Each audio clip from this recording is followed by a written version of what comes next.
नमस्कार दोस्तों, मैं दीप बहुगुणा स्वागत करता हूं आपका अपने YouTube चैनल पर। इसका नाम है स्टडी इन दीप्स एम्पायर। तो आज की वीडियो में हम पढ़ेंगे अनुवांशिकता के बारे में। अनुवांशिकता क्या होती है, इसके लक्षण क्या होते हैं, ये सब हम जानेंगे आज की वीडियो में। तो अनुवांशिकता जो नियम है इस बात पर निर्धारण इसका ये करता है कि जिसके द्वारा विभिन्न लक्षण पूर्ण विश्वसनीयता, यानी हम उसका पहले से ही हमको एक विश्वास होता है कि हमारा जो अगला पीढ़ी होगी वो कैसी होगी, ठीक है, इसके साथ वंशागत होते हैं।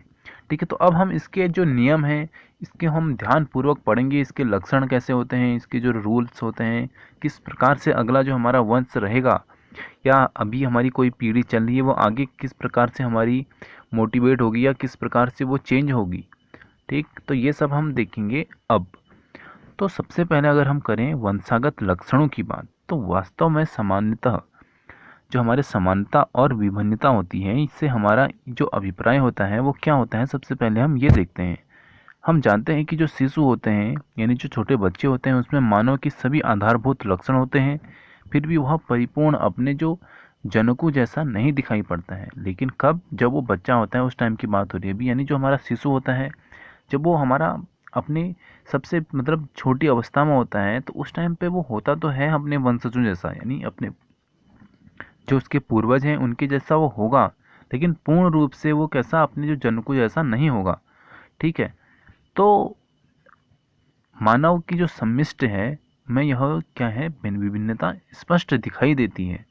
इसी से हमको क्या पता चलता है कि जो मानव है इसमें क्या है, विभिन्नताएं हैं।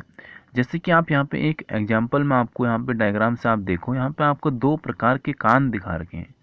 तो आपने गौर भी किया होगा अपने नॉर्मल लाइफ में जो हमारे यहाँ पे दिखा रखे हैं।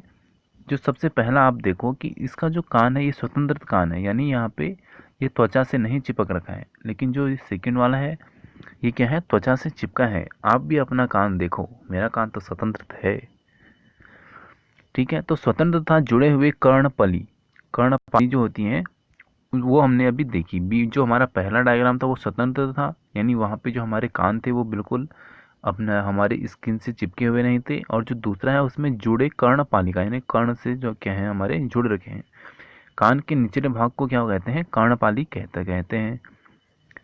यह कुछ कर्णपाली जो होते हैं यह कुछ लोगों के सिर के पार्श्व रूप से क्या होता है, जुड़ा होता है, परंतु कुछ लोगों में नहीं जुड़ा होता है। स्वतंत्र रूप से जुड़े और जो हमारा कर्णपाली हमने देखा, मानव समिष्ट में पाए जाने वाले जो क्या हैं दो परिवर्त हैं, यानी क्या है ये दो इसके टाइप्स समझ लो आप।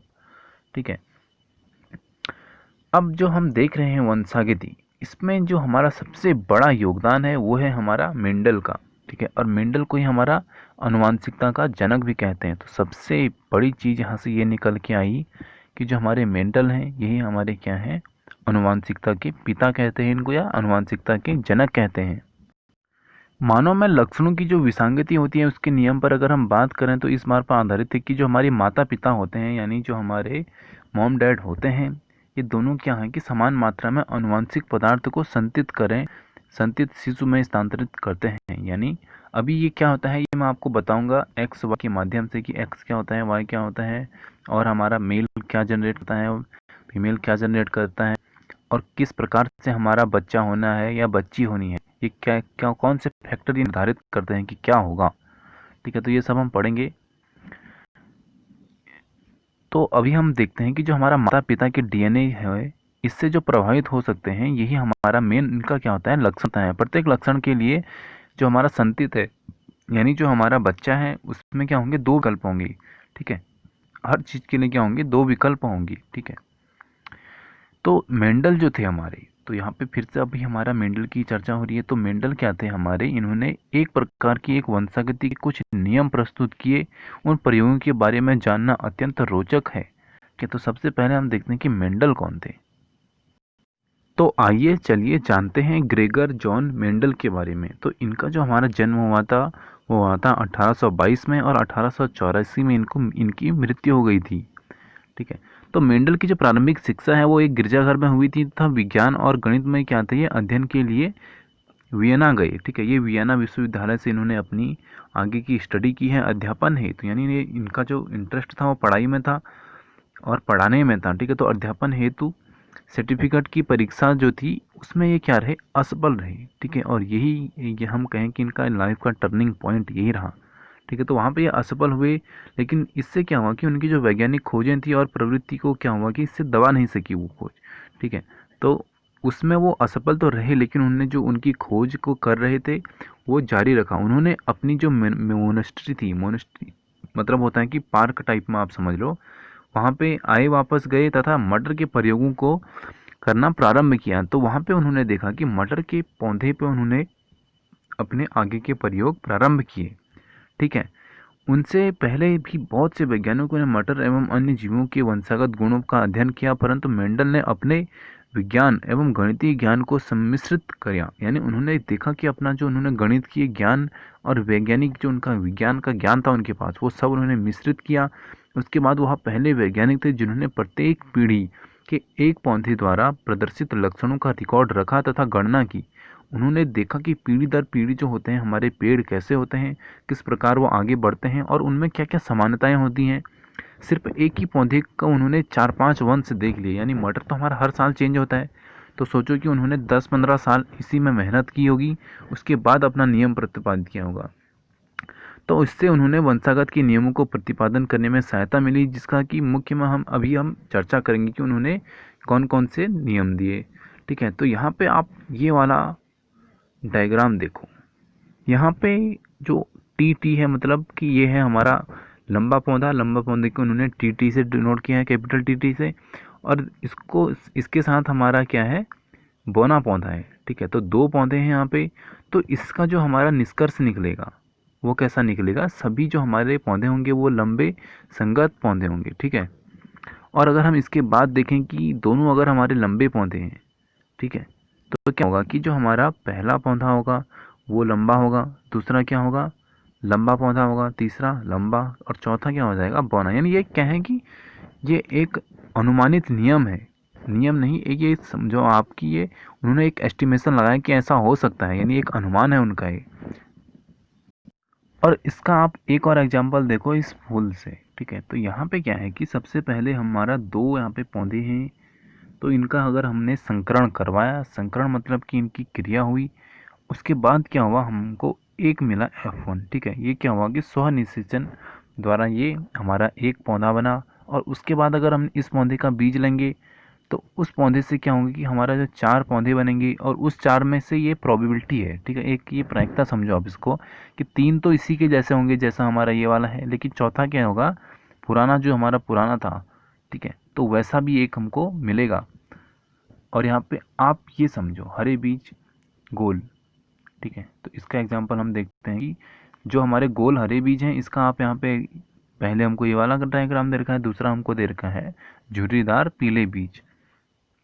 तो इन दोनों का हमने क्या करवाया, निषेचन करवाया या हमने संकरण कराया इनका। उसके बाद हमको क्या मिला, पहले तो हमको मिला गोल पीले बीज मिले, पहले सबसे पहले क्या मिला, गोल पीले बीज मिले। ठीक है, तो अब लेकिन अगर हम देखें रेशियो की बात करें, तो अगर हम हमारे पास टोटल 556 बीज हैं, तो उसमें से हमारे गोल पीले बीज होंगे 315।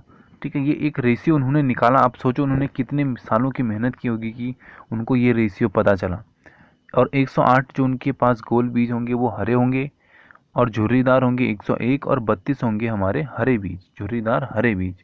ठीक है, तो आप ये देखो आप, तो एक चीज़ से उन्होंने इतनी चीज़ें निकाली। ठीक है, तो दो अलग लक्षणों बीजों की आकृति हमने देखी, जिससे कि हमको स्वतंत्र तो वंशा जो हमारे वंश होते हैं, वंश किस प्रकार बढ़ा उसके बारे में हमको पता चला। अब हम देखते हैं मानव में जो लिंग निर्धारण होता है वो किस प्रकार से होता है। तो अगर हम ह्यूमन बॉडी की बात करें तो नर और मादा बेसिकली दो हमारे चीज़ें होती हैं। तो जो नर होता है इसके पास सिर्फ एक्स और वाई दो चीज़ें होती हैं, इसके पास एक होता है एक्स और दूसरा होता है वाई। और जो हमारी मादा होती है, ठीक है, तो इसके पास क्या होता है कि जो हमारे दोनों युग्म होते हैं वो कैसे होते हैं, एक्स एक्स होते हैं।